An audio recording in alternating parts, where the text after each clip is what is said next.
tiba-tiba. Vi, udah mau mulai tuh podcastnya?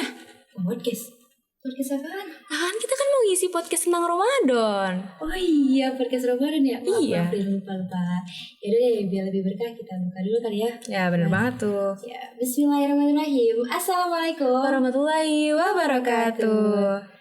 Halo sobat Alia di rumah, gimana nih kabarnya? Semoga selalu dalam keadaan sehat walafiat, selalu dalam lindungan Allah Subhanahu wa taala, dan juga selalu dalam keadaan bahagia. Amin. Amin ya rabbal alamin. By the way, gimana Rin keadaan kamu sekarang? Wah, aku alhamdulillah banget nih. Sendirinya gimana nih? Alhamdulillah, aku juga sehat banget nih. Karena aku seneng banget nih. Sekarang udah masuk bulan Ramadan. Bulan Ramadan kan cuma setahun sekali ya. Dan pastinya kita juga harus ada kesiapan gak sih teman-teman? Ya, bener banget. Untuk menggapai ridhatullah. Ya Allah, Masya Allah. Masya Allah. Rin, sekarang udah masuk Ramadan lagi aja nih. Perasaan baru kemarin kita ngadain masuk bulan suci Ramadan. Oh iya, waktu tuh semakin lama tuh semakin cepat gak sih? Cepet banget. Ya udah deh, tadi kamu di awal ngajak aku podcast. BTW, kita mau ngebahas tentang apa nih di podcast kali ini? Mau tau aja tuh, mau tau banget nih. Mau tahu banget dong, pastinya bermanfaat kan? Ya iyalah, pasti bermanfaat dong. Apa tuh? Oke, pada kesempatan kali ini kami berdua berkesempatan untuk men-sharing sedikit ilmu tentang apa saja yang dapat membatalkan puasa. Masya Allah, yang dapat membatalkan puasa. Oh, jadi ini temanya buat wanti-wanti kita ya. Kalau misalnya kita mau melaksanakan ibadah puasa, dari kita tuh harus lebih tahu dulu nih apa-apa saja yang dapat membatalkan puasa, biar kita tahu bahwa hal itu dapat membatalkan puasa. Nah, iya bener banget tuh. Ya dari langsung aja sebutin Rin. Pemirsa di rumah udah kepo banget nih. Ya, pasti udah pada kepo kan? Iya, bener-bener. Langsung Rin, sebutin apa aja. Oke, poin pertama ada makan dan minum secara sengaja. Jika makan dan minum secara tidak sengaja, maka hukumnya tidak batal. Namun, jika makanan dan minuman tersisa di dalam mulut, itu harus cepat-cepat dikeluarkan gak sih? Iya dong. Kan puasa namanya juga. Oh iya ya. Oke, lanjut. Lanjut ya nih? Lanjut dong. Oke, yang kedua adalah berniat dan bertekad kuat untuk membatalkan puasa. Ya Rin, niat itu adalah sebagian dari rukun puasa.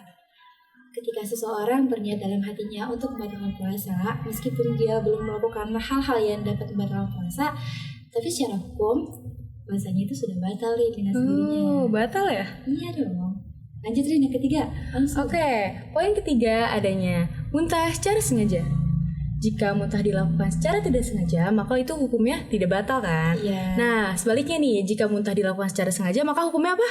Batal dong. Nah, iya benar banget. Waktu itu aku sempat baca artikel menurut gimana Abu Maryam, Kausar Amru. Ya gimana tuh? Salah satu contoh muntah disengaja itu dengan cara memasukkan jari ke dalam tenggorokan mengakibatkan dirinya muntah.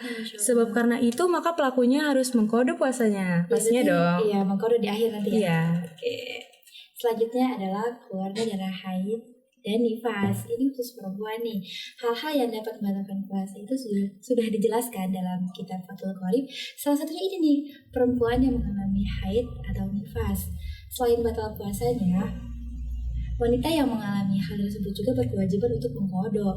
Syafi'iyah menegaskan bahwa batas minimal wanita disebut haid adalah sehari semalam. Jadi, jika darah yang keluar kurang dari 24 jam, maka itu tidak dikategorikan haid, Rin. Oh, alah, seperti itu ya. Iya, benar.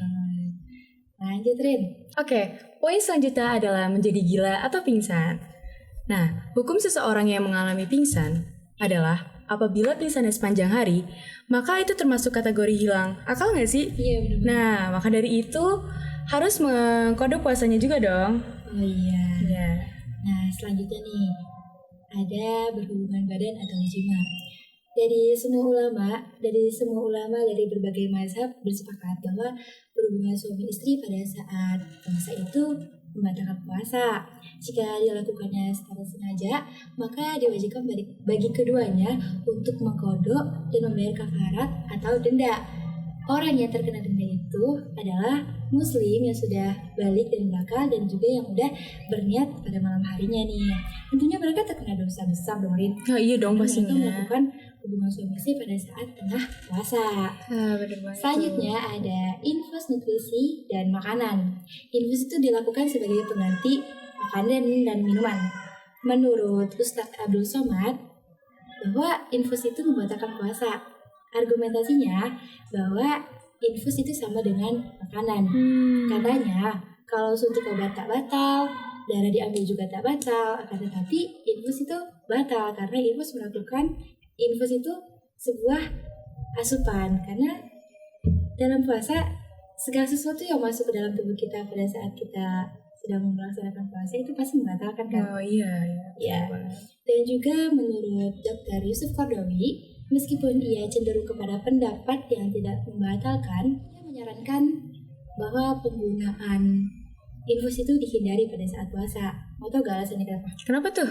Alasannya, meskipun infus tidak mengenyangkan, tetapi cukup menjadikan tubuh rasa relatif segar. Oh alah, seperti itu. Ini mau dilanjut atau enggak nih? Lanjut dong, ini makin penasaran nih, apa aja sih selanjutnya nih? Nah, poin selanjutnya yaitu masturbasi. Kamu tau gak sih, Vi? Kalau misalkan seseorang melakukan ini di bulan puasa, itu dosanya berlipat-lipat ganda tau. Tahu sih, tapi aku belum terlalu menguasai materinya nih. Coba jelasin deh, gimana tuh? Jika seseorang mengeluarkannya secara sengaja, maka itu hukumnya batal. Namun, jika seseorang mengeluarkannya akibat mimpi basah, itu pasti tidak batal dan pelakunya juga tidak wajib mengkodok puasa. Selanjutnya ada satu lagi nih yang nyangkut nih tersisa. Oh, emang ada? Ada dong. Oh ya, apaan tuh? Selanjutnya adalah Merokok.